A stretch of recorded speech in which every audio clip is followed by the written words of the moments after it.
There's a data from United Kingdom, but it's not probably very different from the data in Switzerland or in other countries. 10% from women between 40 and 60 are leaving their work.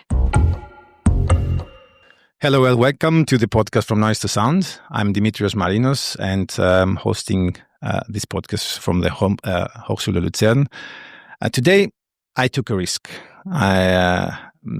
Actually, that's the pattern of this podcast. So I will going to discuss about a topic which is actually central for business, but mostly for women. And I think it's also a very social issue. It was for me personally very hard to find someone to speak about this topic. And I'm happy that I have a person today in this episode to shed some light from the psychology perspective. So today we're going to speak about menopause.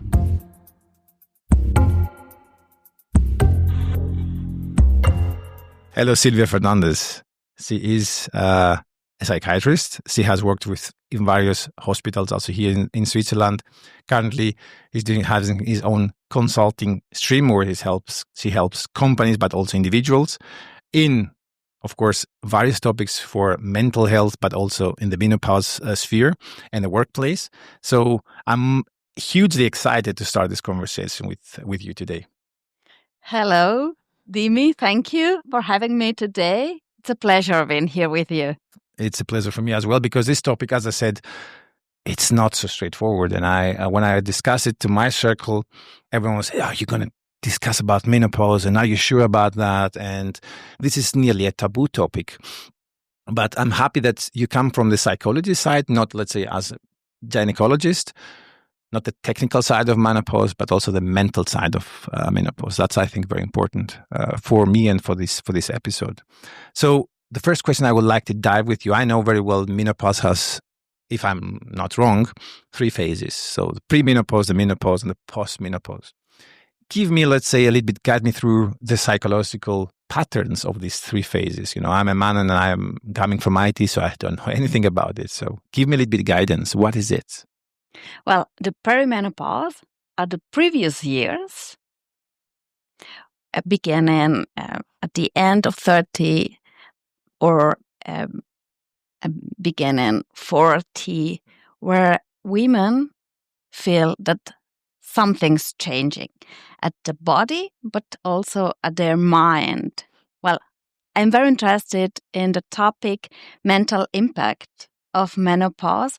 So in my experience as a psychiatrist, but also as a woman, I can say that many things begin to change at this time, because it's not only the same from hormones that are being a challenge for each woman, but also the psychological part where you have a lot of experience that you accumulated in your life. And also at the same time, it's a period where your parents grow elder and need more help from you, where your kids are maybe going away. They don't need as much as they did from you. And where at the time, maybe with your partner, are beginning a couple of problems. You have the possibility to identify which are your needs at this time. What do you want in which direction you want to go at this time? So these are the years previous to the menopause. And the menopause, it's the time when you have your last period in your life. You can define it if you had 12 months without period. So the menopause is the last period in a woman's life, and the post-menopause is the time afterwards. So the most challenging time for a woman is the perimenopause time, the years before the last period occurs. So for me, as I consider it, for example, the difficult part for a woman would be the menopause, not the pre-menopause. But I think that it is, you're right in these terms. The pre-menopause is something, of course, that you feel they have a change, but you don't know what it is, right? Mm-hmm. You're very right. And I'm very glad for that question. I am very interested in seeing relationships between mood swings, depression, anxiety, and which parts of the body can have a relationship with these changes in the psychology. And for the most time of my career, I was not conscious of the importance of the hormones, but they do. And at one point, I saw that I had many women which were in their 40s who suffered from mood swings, from anxiety, from depression. So most of my patients were in this stage of their lives. So I began... What age was that? Just to make it a little bit more... In the 40s. In the 40s. In the 40s, beginning 40s. Beginning 40s. So I began to ask them, what do you think? You said about a couple of problems, but what do you think about hormones? Do they play a role in your situation, in your mental situation? Maybe you can't believe it, but it's true. 100% of them said yes, indeed. Mm-hmm. So at that point, I decided to focus more and more on this theme because it's central in the healthy in a woman's healthy. So, and most of them are disoriented and they need a little bit of explanations about what's happening and why are these changes happening. I think what is also prominent also is that the statistics are very clear. 1 in 10 women step down from work. 25% of women in these ages freeze their career or go a step back. We see also in the same time depression rises and so on and so forth. Why have we made this menopause topic a taboo topic for women? What is the reason? I mean, because it's normal, it's physical, it's natural. Why it is so hard to speak about it in the job, but also in social life? It is there. You're very right. And that's a pity. But I think the kind of efforts you are doing today, that we are doing today, that so many people are doing, are driving us in the right direction. Well, in my generation, more and more women are fundamental for our society more than ever, because they are not important at home but at the workplace. And we cannot allow this to ignore this problem, this healthy problem at this stage of their lives. As you said, as you mentioned, well, there's a data from United Kingdom, but it's not probably very different from the data in Switzerland or in other countries. 10% from women between 40 and 60 are leaving their work because they cannot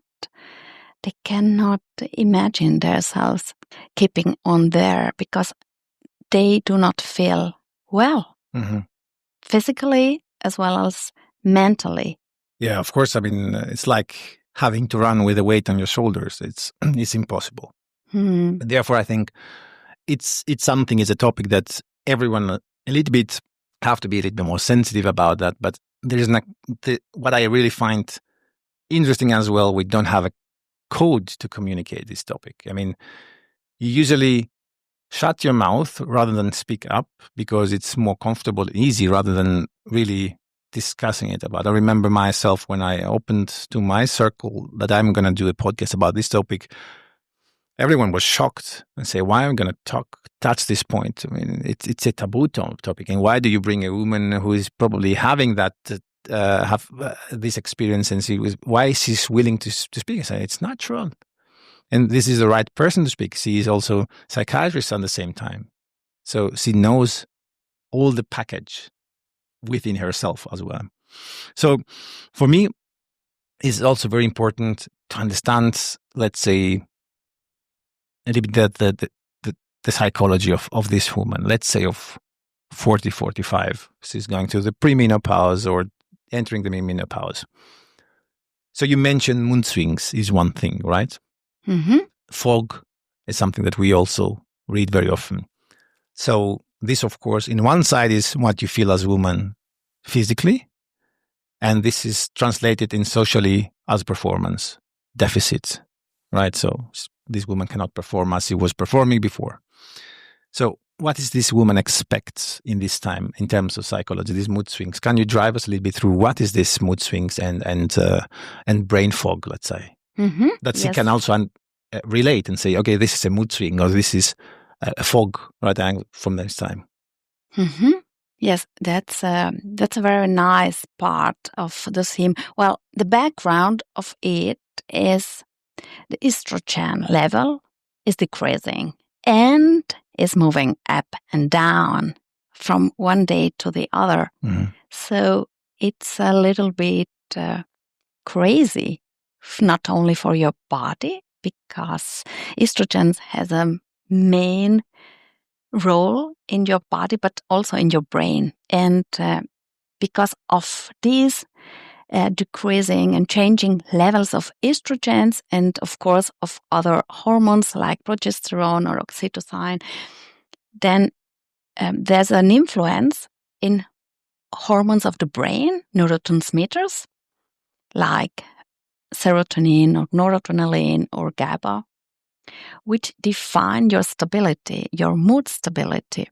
So imagine if you don't have a stable level of estrogens, you don't have a stable state of these neurotransmitters, which causes different symptoms like mood swings.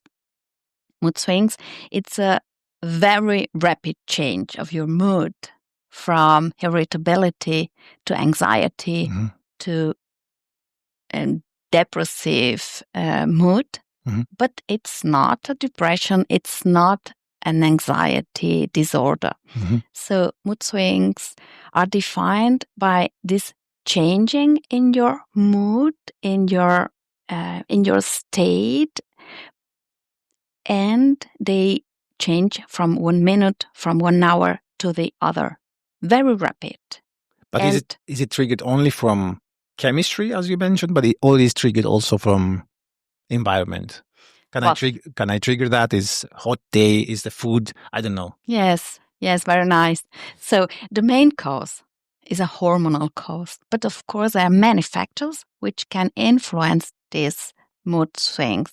Like you mentioned spicy food, because I love this example. In my own experience, I noticed that spicy food made me so changing in my mood. That's the reason why I decided to stop with this spicy food in the evening. But also other body symptoms which are secondary to menopause can have an influence. For instance, hot flushes.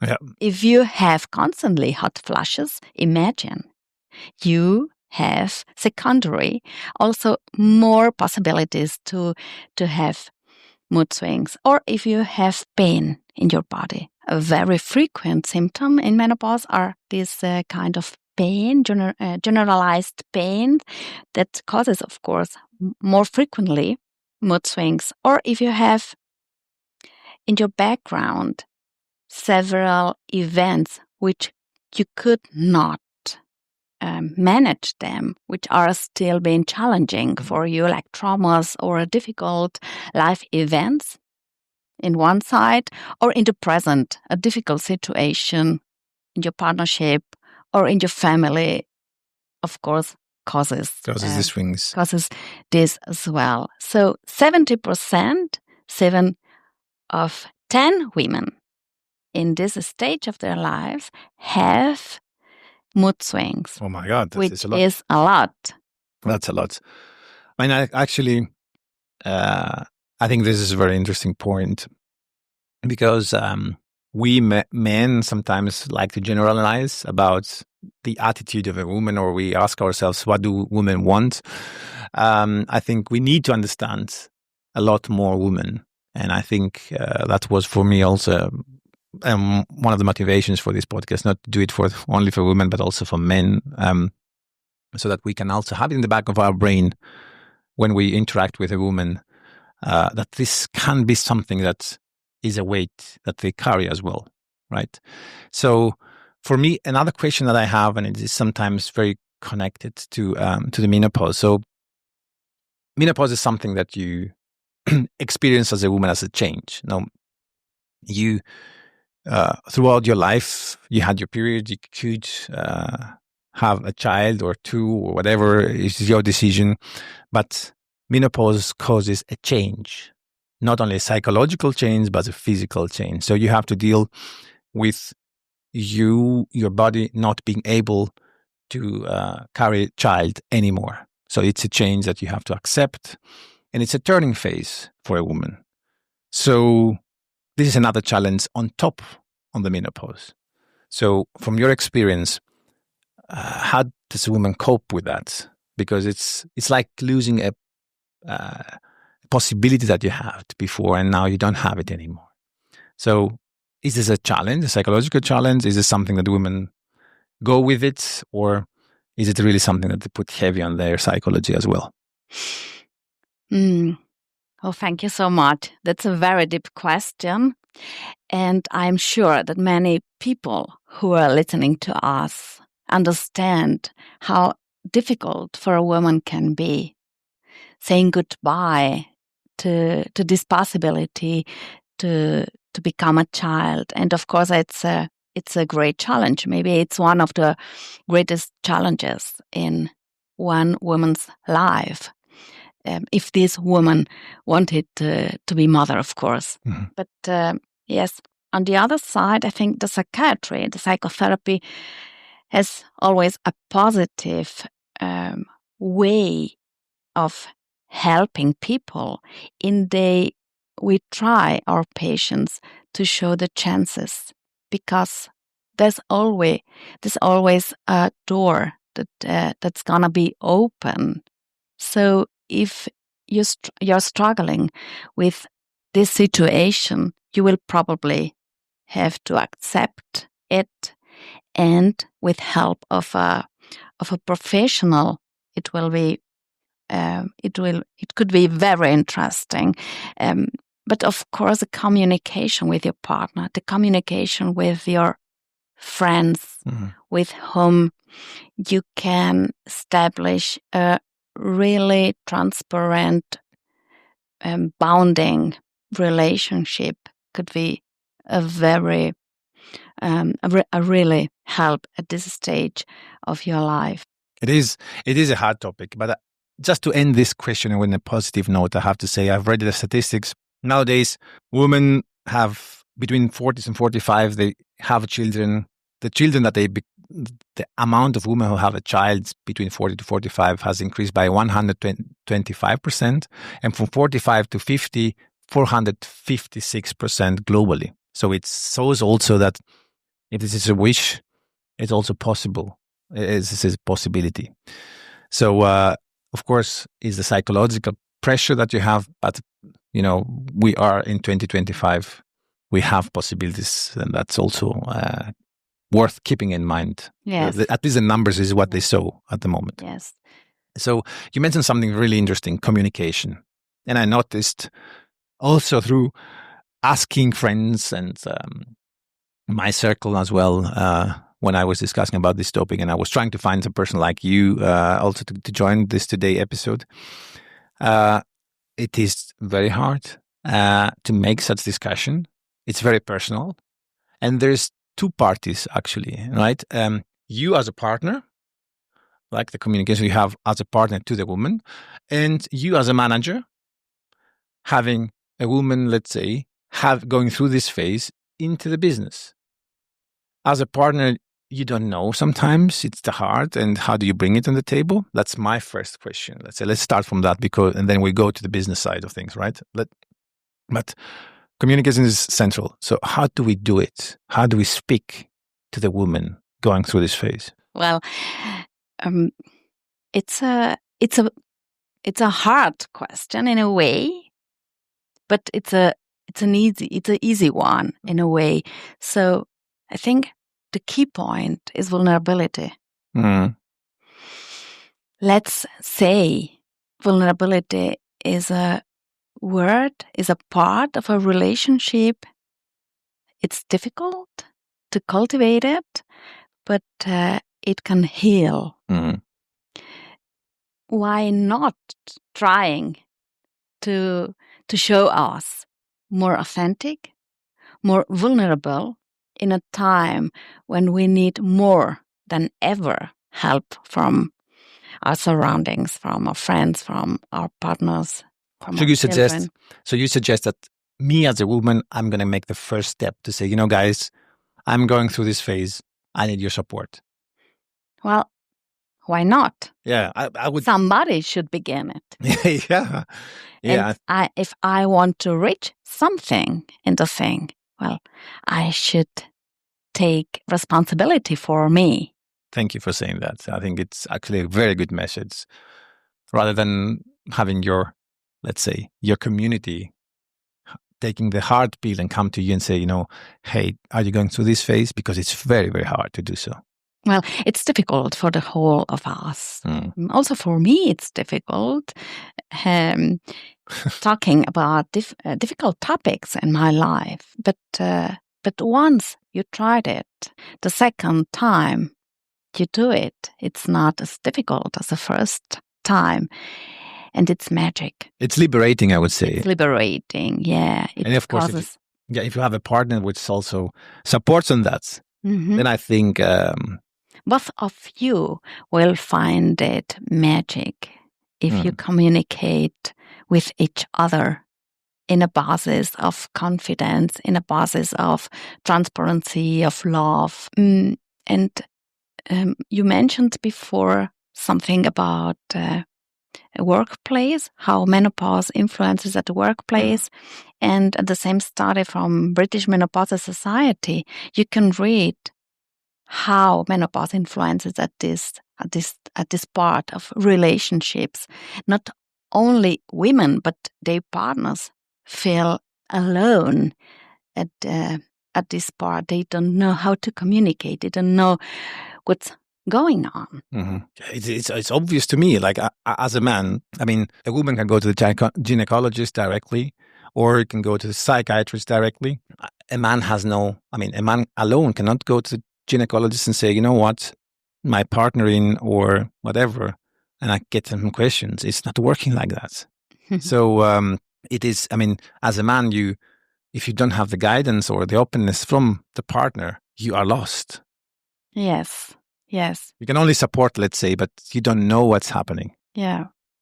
But this part, psychoeducation, that's to say, to know what's happening in the mind of the other person, it's central. Yeah. To understand, to support. Why not? You said something, visiting a gynecologist. Why not? It alone. Should be alone. Well, I don't know, alone. Well, that's what I mean. You cannot go alone as a man in a gynecologist and say, I want to discuss about menopause because XY has perhaps. But it's you have to go at least together. Yes. Yeah. Yes, of course. But it's not so often. Yeah. It's not so often exactly that men go with their partners to the gynecologist.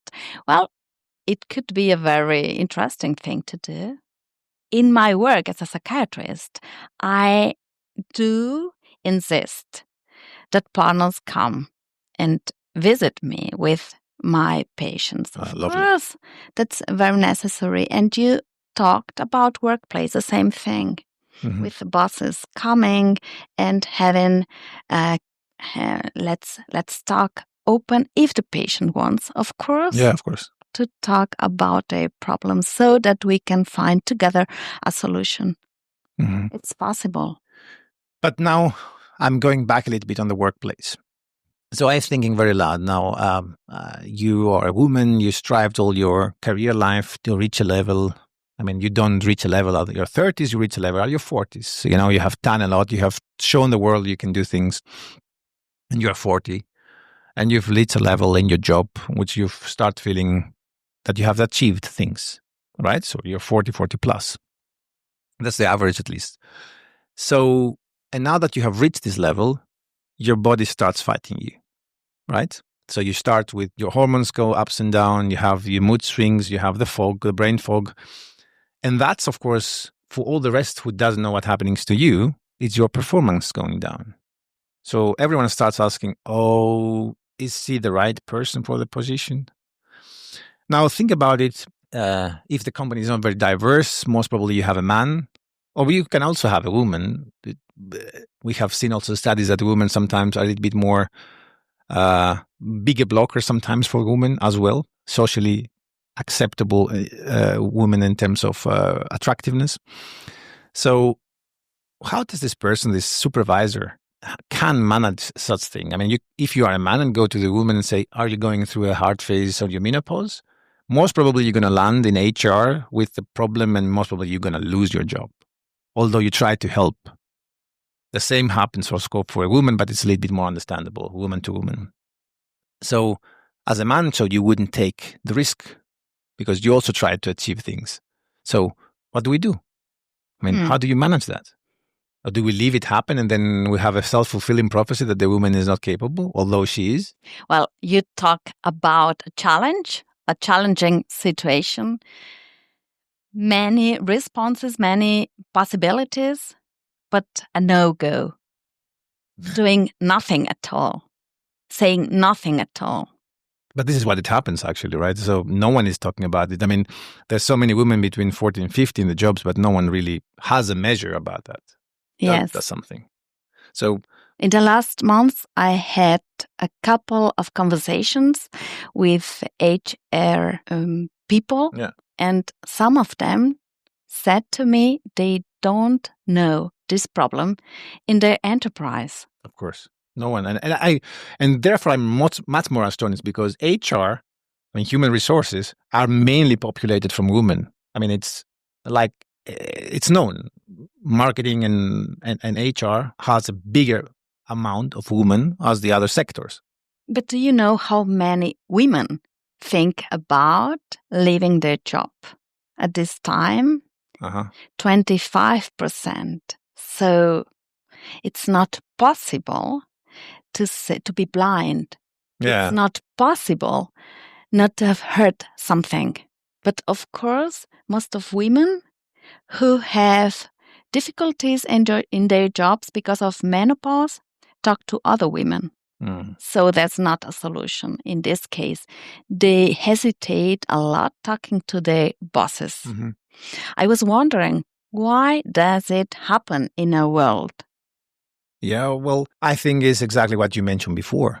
When you have achieved something in a business, I mean, thinking again, this woman 40 to 50 achieved something, you don't want to show vulnerability. You want to be strong, right?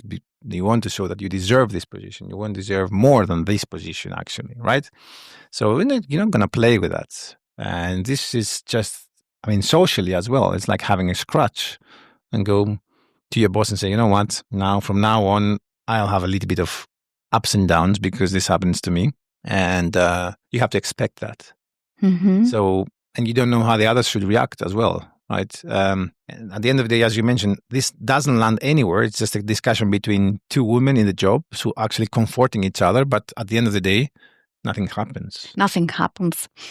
How could something happen if you open yourself, if you mention what's happening to you? Because there are solutions. There are solutions from the gynecologist point of view, but of course from the psychiatrist point of view. There are methods, there are treatments which can alleviate the symptomatic, which can let you know how to cope with these symptoms. And of course, there's also always a possibility trying to ameliorate the way you communicate about your difficulties, about your challenges. Yeah, it is. And you said, excuse me, but you said showing your vulnerability is not the right way in the real world. Well, I've worked with managers who leave their own crisis.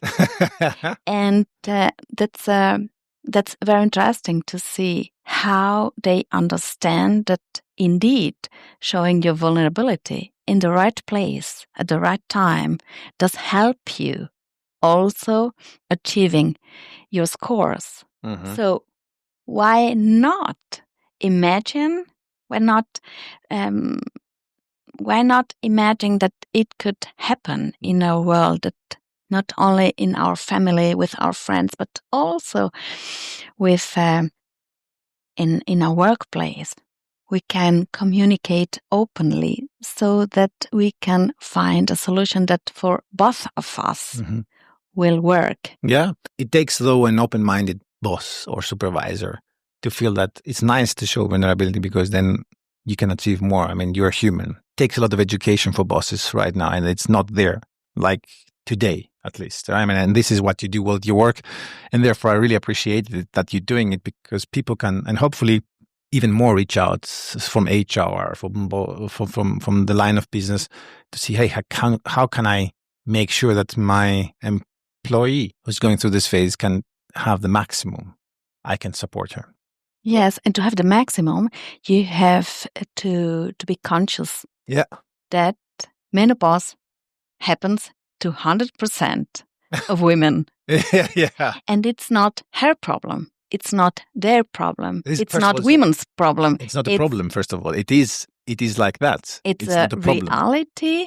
It's a part of life. Yes. You cannot deny it. You can only try to find a solution and communicate, be open about this theme can only be beneficial for all of us. Yeah, for sure. Because otherwise it will be a social issue.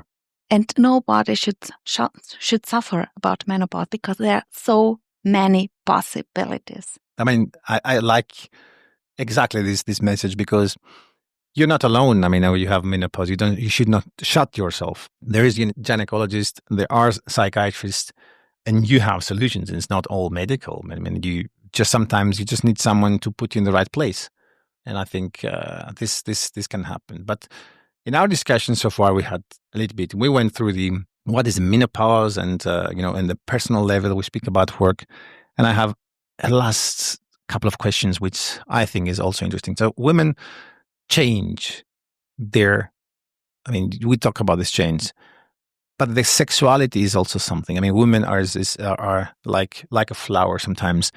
So at this time, not only your mindset change and you going through the things, your mood swings, is sexuality also, I mean, the image you have for yourself. I'm not talking about the erotic itself, but the sexuality itself also gets suppressed during the menopause.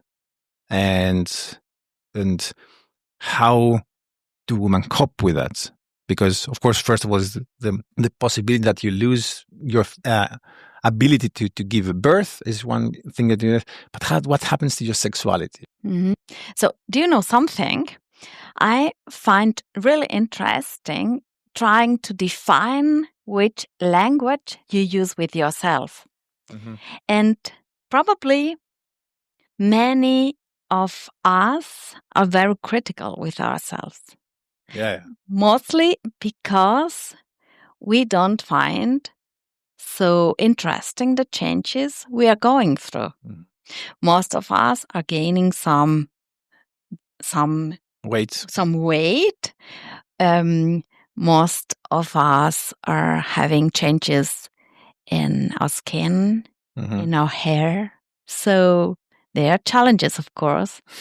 And at this time, trying to identify constructive words, lovely words in this difficult moment could help us to redefine ourselves in a way which we can act with ourselves with more love, with more acceptance, with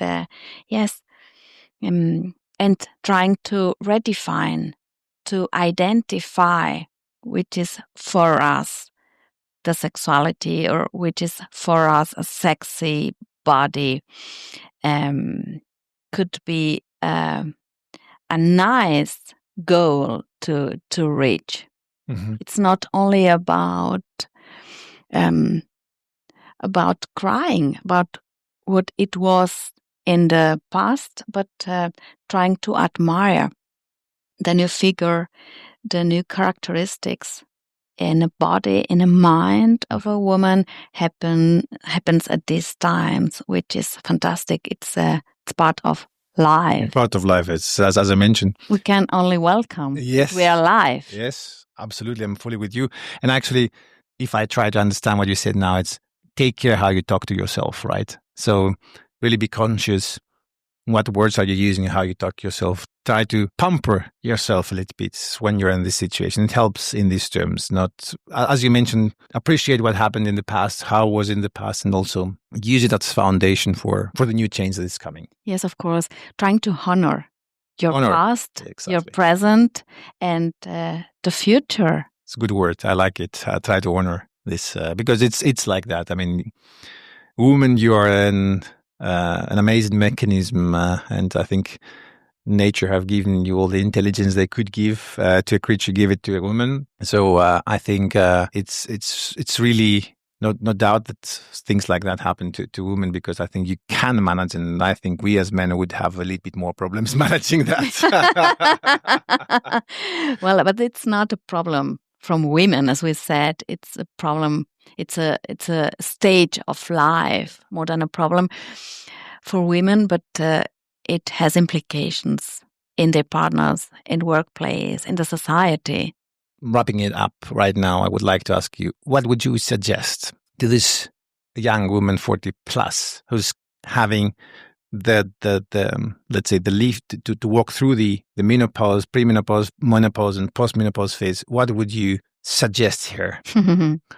As I was 40, 10 years ago, well, I thought it would never happen to me. And it already began to happen without being conscious of it. So I think it's necessary to read about it, to hear about it, and not to be knocked at the door, at your door, when you're 50, 51, and almost it's over, it's too late, but trying to see it before it comes. But because at this time in the premenopause, you can still try to prepare yourself for what is coming. If we are talking about mood swings, one strategy that can reduce these mood swings is trying to make review of your life. If you have a bag with a lot of events which are hurting you, maybe it's time to work on it so that you can cope with the next years with more lightness. Yeah, for sure. I mean, I think awareness, and at least as I understood, raise this question to yourself when you're 40 plus. Hey, can this be a premenopause case? Yes or no? It doesn't cost you anything. Just raise your question, and perhaps makes you at some point aware, yeah, it is, or search about it. So, Silvia, I cannot thank you more for being here today, shedding some light to a topic which actually started to be a taboo, and I hope it will not be anymore, or at least I hope we just contributed somehow that this topic is not going to be a taboo anymore. So really thank you about that a lot. Thank you a lot to you because you opened this door, and I'm very sure that it helps a lot to people who are in their 30s, 40s, and who maybe heard for the first time about it, and who can explain their mothers, their sisters about it.